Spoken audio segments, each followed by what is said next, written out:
Est-ce qu'une personne avec une déficience visuelle peut être autonome? La réponse est absolument. Aujourd'hui, j'aimerais vous donner quelques conseils, soit pour garder votre autonomie ou pour apprendre à la développer. Donc, premièrement, vous devez développer des stratégies de déplacement. Donc, si au début de votre diagnostic, vous n'avez pas eu de formation en mobilité, alors vous pouvez la demander, ou sinon, si au cours du diagnostic, vous sentez une différence dans votre vision, vous êtes moins à l'aise dans certains endroits, vous pouvez demander aussi d'en avoir une autre pour vous mettre à jour. C'est très important de savoir vous déplacer seul. Sinon, il faut le faire avec la canne ou le chien guide. Évidemment, c'est selon votre condition et selon votre préférence. Il faut aussi apprendre à se déplacer dans des endroits qui sont peu connus. Donc, si, exemple, vous partez en voyage ou un week-end dans un hôtel, une fin de semaine, si vous avez encore de la vision centrale et que vous êtes capable d'aller repérer sur des photos avant de quitter, exemple, sont où les switches de lumière, la toilette, elle est où par rapport au lit. Donc, faites-le.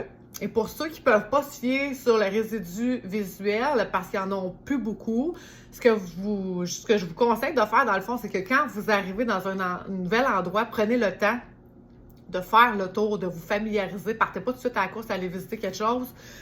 Déposez vos choses, puis prenez le temps de faire le tour pour avoir un minimum de repères quand vous allez revenir. Autre chose pour les repères, quand on a encore de la vue, il faut s'en servir le plus possible. Tant qu'on en a, on doit s'en servir autant que c'est possible. Et sinon, c'est de développer un autre sens qui est souvent le son, hein? Évidemment l'ouïe. Donc, se fier à autre chose que ce qu'on voit pour être capable de se repérer, savoir quand est-ce qu'on peut traverser. Donc, écouter la circulation plutôt que la regarder. Et c'est super important. Ça aussi, vous pouvez l'apprendre dans vos cours de mobilité. C'est super important de vous mettre à jour si ce n'est pas fait. Rester autonome ou de le développer, votre autonomie, c'est votre responsabilité. C'est super important que vous compreniez ça. Alors, oui, il y a certaines choses que vous ne serez pas capable peut-être de faire, puis c'est correct. On ne se tape pas sur la tête, on fait appel à l'aide de quelqu'un. De préférence, un bénévole, je vais vous dire pourquoi. Parce que quand on compte sur la famille, les amis, le conjoint, des fois, ça devient lourd pour ces personnes-là. Ils sont mal à l'aise de nous dire non. Puis, on ne sait jamais qu'est-ce qui va arriver. Tu sais, si vous vivez une séparation avec votre conjoint, puis la personne, elle faisait tout pour vous, ben là, vous vous ramassez du jour au lendemain avec un grand vide, puis beaucoup de choses à compléter par vous autres mêmes auxquelles vous n'êtes pas habitués.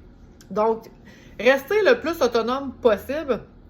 Question que justement, jamais avoir de trop grosses surprises qui font que du jour au lendemain, my God, vous perdez tous vos repères, justement.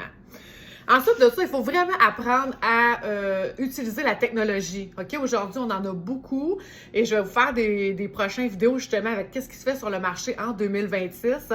Mais vraiment, tout d'abord, partez de votre téléphone. Vous avez plusieurs applications, dont la dictée vocale ou le lecteur donc d'écran.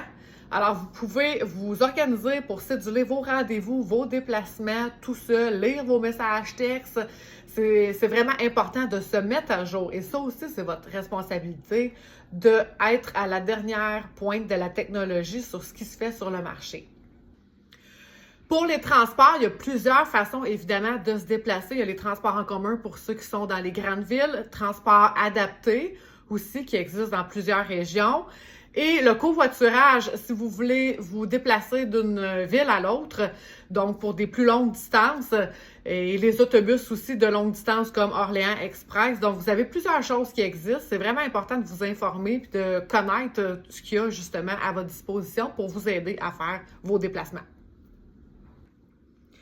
Même principe pour votre épicerie. Si vous êtes capable d'aller la faire, il n'y a pas de problème. Sinon, vous pouvez la faire en ligne ou au téléphone avec un préposé de l'épicerie et vous la faire livrer à la maison, tout simplement. Donc, ça vous enlève beaucoup de charges, surtout des saisons comme l'hiver pour nous, que c'est plus difficile de se déplacer. C'est plus sécuritaire, puis vous n'avez pas besoin justement de faire appel à personne d'autre qu'à vous. En conclusion, je vous dirais que être autonome, c'est vraiment un processus progressif, justement. Il faut savoir s'adapter, oui, mais il faut savoir se tenir au courant des nouveaux outils qui sont sur le marché pour nous aider et savoir reconnaître quand on a besoin, justement, de quelque chose pour se mettre à jour et puis pouvoir poursuivre dans notre processus.